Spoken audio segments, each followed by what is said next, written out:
Now second question. In second question figure नहीं दी गई है, ठीक है, हमें खुद ही बनानी है फिगर.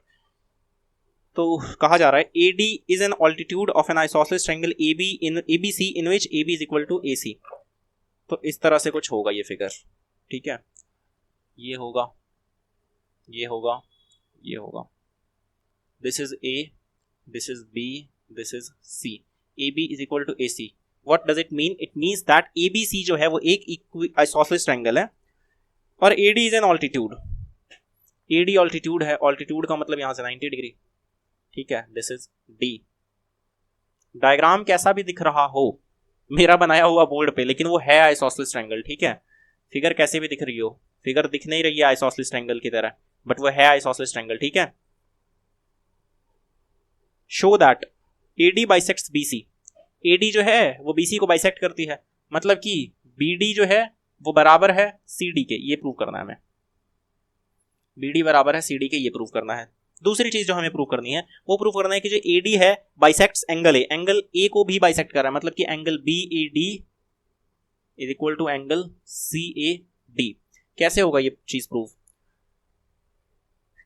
ये जो चीज है ये CPCT से होगी और इसी तरह से इसको भी किसी तरह से CPCT से हम प्रूव करेंगे. CPCT लगाने के लिए दो कोई ट्रायंगल्स तो मिले जो कॉन्ग्रुएंट हो और जिनके ये कॉरेस्पॉन्डिंग पार्ट्स हो, ठीक है. तो BD और CD किसके कॉरेस्पॉन्डिंग पार्ट्स लग रहे हैं? कौन से दो ट्रायंगल्स के कॉरेस्पॉन्डिंग पार्ट्स लग रहे हैं? आपको सोच के देखो. ये BD है, ये CD है. एक इधर वाला ट्रायंगल है ये वाला और एक उधर वाला है, बस यही दोनों तो ट्रायंगल्स हैं. हाँ, अब सोचना ये पड़ेगा कि कौन सा गुणधर्म लगाएं, सर्वांगसम गुणधर्म, मतलब कि कौन सा क्राइटेरिया लगाएं. 5 क्राइटेरिया है हमारे पास, SSS, SAS, फिर AAS, ASA और RHS. यहां पे कौन सा लग सकता है? देखो, ये है राइट एंगल, ये ऑल्टीट्यूड का मतलब ये 90 डिग्री, ये 90 डिग्री, ठीक है. राइट एंगल मिला मुझे, ठीक है. उसके बाद हाइपोटेन्यूज होता है ये, तो हाइपोटेन्यूज भी मिल गया, उसके हाइपोटेन्यूज के बराबर है. उसके बाद एक साइड खोजनी है. अब BD और CD तो हमें ही प्रूव करना है, तो वो तो है नहीं बराबर. ये देखो, ये जो AD है वो कॉमन साइड है, तो इसका मतलब साइड भी मिल जाएगी. तो ये H था, RHS लगा देंगे हम, ठीक है, अप्लाई कर देंगे और क्वेश्चन सॉल्व हो जाएगा. तो हम सबसे पहले क्या लिखेंगे? गिवन. क्या गिवन है हमें? गिवन है कि जो AB है वो EC के इक्वल है एंड जो एंगल BDA है वो इक्वल है एंगल CDA के, इक्वल है 90 डिग्री के, ठीक है. तो टू प्रूव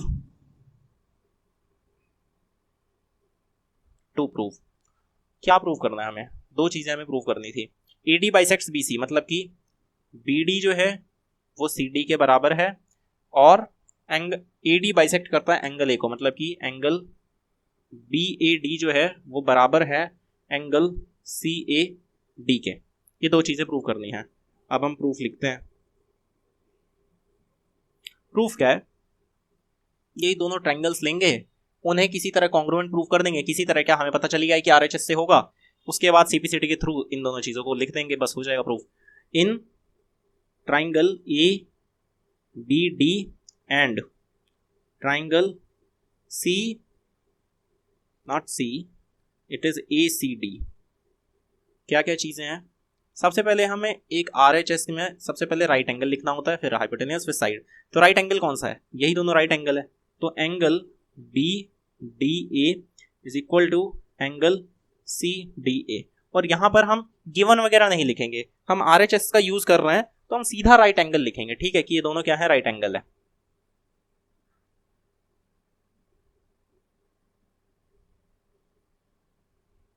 उसके बाद हाइपोटेन्यूज, मतलब कि AB is equal to AC.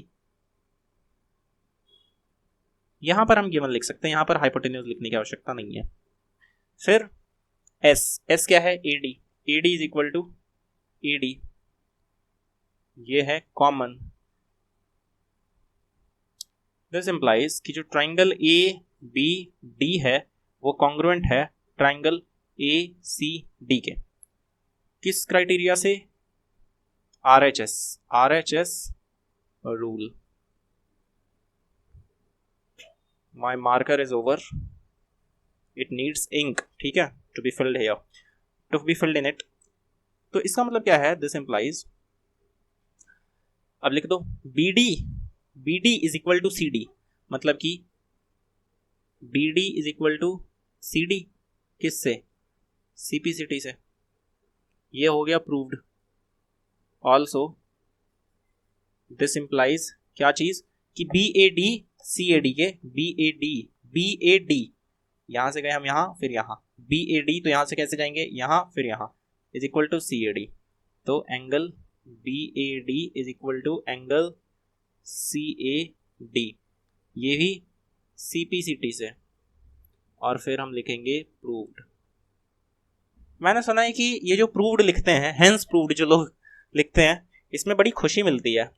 ऐसा सच है क्या, कि मतलब हम कोई चीज़ प्रूव कर रहे हो और उसके बाद जब वो फाइनली चीज़ प्रूव हो जाती है तो हम लिखते हैं हेंस प्रूव्ड, और बहुत खुशी मिलती है। ऐसा मैंने कुछ देखा था, कहीं कहीं सुना था। तो ज़रा कमेंट में लिखना कि सच में ऐसा है कि नहीं, ठीक है। थर्ड क्वेश्चन करते हैं, but before that let me fill the ink.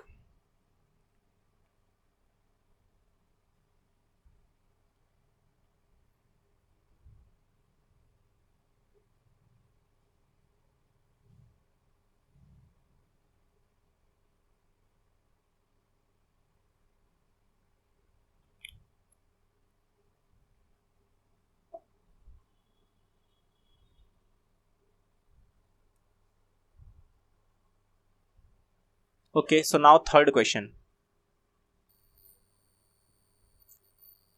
Third question में क्या कहा जा रहा है, एक फिगर है वो हम बना लेते हैं, ठीक है।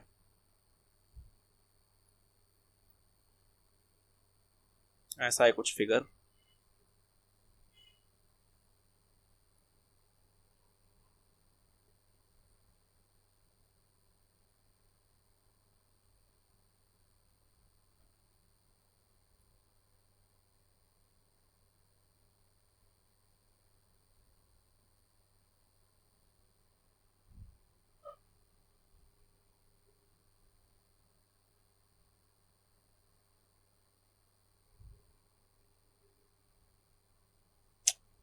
चलो ठीक है।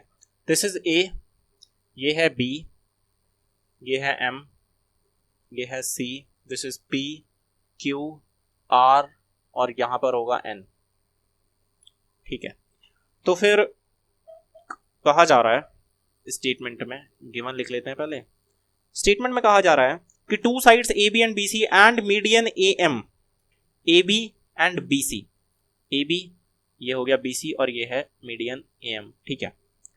A B and B C and median A M of one triangle A B C are respectively equal to sides किसके, P Q, thereafter P Q and then Q R, Q R is यहां पे लिखें, चलो ठीक है, Q R ये, and P N median P N, ठीक है। And median P N of a triangle P Q R, show that, show करना है, दो चीजें हमें शो करनी है।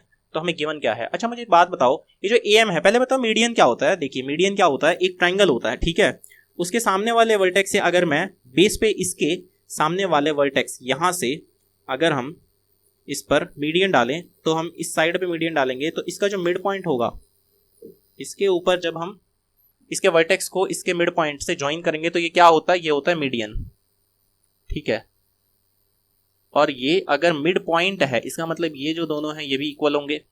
तो इसका मतलब यहाँ पे ये भी है कि जो बी एम है वो एम सी के इक्वल है, और उसका क्यू एन जो है वो उसके एन आर के इक्वल है। तो सबसे पहले हम क्या लिखेंगे, ए बी जो है वो इक्वल है पी क्यू के, फिर जो बी सी है ये पूरी साइड को इक्वल बताया गया था क्यू आर के, बी सी इक्वल है क्यू आर के, और फिर लास्ट में मीडियंस को भी बराबर बताया गया है, ए एम जो है वो इक्वल है पी एन के, और हम ये भी जानते हैं कि मीडियन जो है वो मिड पॉइंट पे मिड पॉइंट से गुजरता है। तो इसका मतलब एम जो है वो बी सी का मिड पॉइंट है, इसका मतलब बी एम सी एम के बराबर है, तो B M is equal to C M. इसी तरह से उसके अंदर जो क्यू एन होगा is equal to R N, ये बात ठीक है। अब हमें टू प्रूव करना है। टू प्रूव, फर्स्ट प्रूफ जो है वो triangle A B M congruent है ट्रायंगल पी क्यू एन के, ठीक है, और फिर triangle A B C congruent है ट्रायंगल पी क्यू आर के। मतलब क्या कि पहले हमें क्या करना है, जो हमें ए बी एम है उसको पी क्यू एन के बराबर मतलब कॉन्ग्रुएंट प्रूव करना है। ए बी एम क्या है, ए बी एम, और ये है पी क्यू एन। यहां पर ये साइड उसके बराबर है, ये इधर वाला छोटा वाला ट्रायंगल उधर वाले छोटे वाले ट्रायंगल के कॉन्ग्रुएंट प्रूव करना है, ठीक है। तो ए बी जो है वो पी क्यू के इक्वल है, ए एम जो है वो पी एन के इक्वल है। अगर किसी तरह से ये बी एम जो है, ठीक है, ये जो बी एम है बी एम, उसको यहां पर क्यू एन के इक्वल हम प्रूव कर लें तो फिर हमारा जो वो है चिंता खत्म हो जाएगी। और ध्यान रहे कि ये पूरा जो है पूरा ध्यान क्या रहे हमें कि जो BC है, BC को QR के बराबर बताया गया है, BM को QN के बराबर नहीं बताया गया है। तो पहले हमें यही प्रूव करना पड़ेगा कि जो BM है वो QN के इक्वल है। तो प्रूव कर लेते हैं। इसमें बहुत सिंपल सी बात सोचने वाली है। देखो BC बराबर है QR के, तो दो बराबर चीजों का ये आधा टुकड़ा है, इसी तरह से QN इस पूरे का आधा टुकड़ा है। दो बराबर चीजों का आधा आधा टुकड़ा भी तो बराबर होगा। तो वही चीज हम यहाँ पे थोड़ा सा मैथमेटिकली लिख देंगे, ठीक है। क्या लिखेंगे हम, हेयर,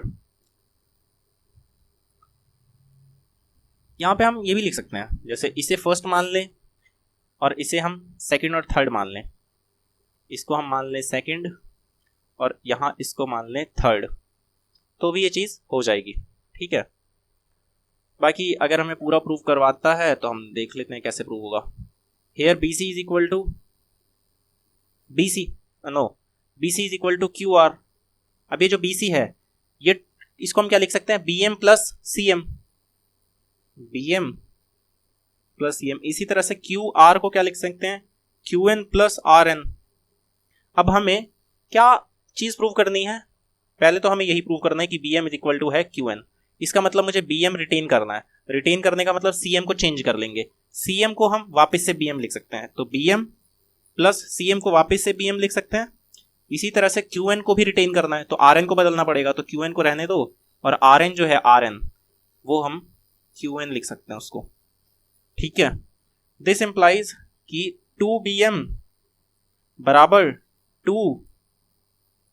2QN। दिस इंप्लाइज कि जो BM है वो बराबर है QN के। क्यों, क्योंकि ये दो और दो कैंसिल आउट हो जाएंगे, तो ये हमने यहां पे प्रूव कर लिया। अब हम बहुत इजीली प्रूव कर लेंगे। अब यहां से शुरू करते हैं। नाउ क्योंकि हमने ये तीसरी साइड जो है इसको भी इसके इक्वल प्रूव कर लिया है, ठीक है। Now in triangle ABM and triangle PQN, AB जो है वो बराबर है PQ के, इसी तरह से जो BM है वो बराबर है QN के। AB बराबर PQ क्यों है, गिवन में है, हमें बताया गया है ये बात। BM is equal to QN क्यों है, हमने ये बात प्रूव करी है, तो हम लिख देंगे प्रूव्ड। और उसके बाद AM is equal to PN, ये बात भी हमें गिवन है, ओके। यहां तक हो गया। दिस इंप्लाइज कि जो ट्रायंगल ABM है वो इक्वल है ट्रायंगल, इक्वल नहीं है, कॉन्ग्रुएंट है ट्रायंगल PQN के। किस रूल से, SSS रूल, ठीक है। ये हो गया फर्स्ट वाला प्रूफ, ये हो गया प्रूव्ड। अब हमें क्या प्रूव करना है, सेकंड चीज हमें प्रूव करनी है। वो सेकंड चीज है कि ये जो ABC ट्रायंगल है पूरा बड़े वाला, इसी को PQR के कॉन्ग्रुएंट प्रूव करना है। वो कैसे होगा, हमें AC बराबर PR तो दिया नहीं है, वो इस तरह से हो जाएगा। देखिए इसको, इसकी ये वाली जो साइड है इसके इस साइड के बराबर है, ये जो BC था पूरा वो QR के बराबर था, यहाँ पे बताया है, ठीक है। AB is equal to PQ, BC is equal to QR। दो हमें साइड्स मिल गई हैं, हमें किसी तरह से उनके वाले उनका जो बीच वाला जो एंगल है उसको इक्वल प्रूव करना है। बीच वाला एंगल मतलब इसका ये वाला और इसका ये वाला, ये कैसे इक्वल प्रूव होंगे, ये प्रूव होंगे इसके CPCT से कि एंगल B जो है वो एंगल Q के बराबर है, ठीक है। तो हमने फर्स्ट में जो चीज प्रूव करी उसके CPCT से हम प्रूव कर लेंगे। तो ये हमने फर्स्ट प्रूव किया, यहां तक, यहां से शुरू किया था हमने। अब हम सेकंड प्रूव करने जा रहे हैं। सेकंड में इन ट्रायंगल कौन सा, A B C and triangle P Q R, ठीक है। ए बी जो है, ए बी वो बराबर है पी क्यू के। इसी तरह से जो बी सी है, नहीं पर अब हम क्या लिखेंगे, साइड एंगल साइड यूज कर रहे हैं तो अब हम एंगल लिखेंगे। तो इसी तरह से एंगल बी जो है वो एंगल क्यू के बराबर है। ये जो चीज थी ये था गिवन। कंजेशन हो रहा है इसलिए मैं ये लाइंस ड्रॉ कर रहा हूं, ठीक है। ये क्या है, ट्राइंगल, यहां पे चलो लिख ही देते हैं A B M, triangle A B M congruent है ट्राइंगल पी क्यू एन के। और इसके सीपीसीटी से हम क्या रिजल्ट ड्राइव कर सकते हैं कि एंगल बी जो है वो एंगल क्यू के बराबर है।